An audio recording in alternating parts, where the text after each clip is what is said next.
بات اگر سمجھ میں آ جائے تو عمل کے لیے کافی ہے. وہ شاعر کہتا ہے نا طوفان نور آنے سے اے عام کو کیا فائدہ.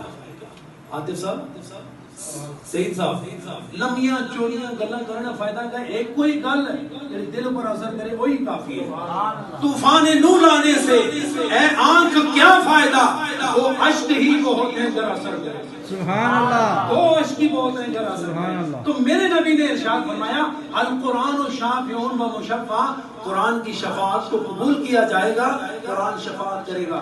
اچھا آگے جائے جب قرآن شفاعت کرے تو قرآن کو حفظ کرنے والا شفاعت نہیں کر سکتا.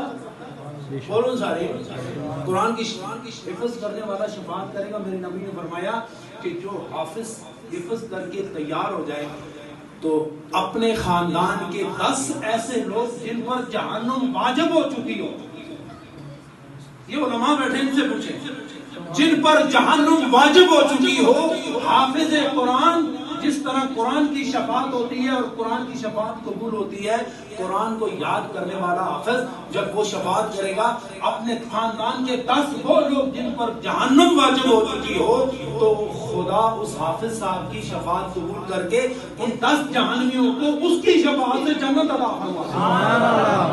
اللہ تعالیٰ آپ سب کو سلامتی عطا فرمائے. اپنے بچوں کو یہاں بھیجیں تاکہ انہیں حفظ کے نور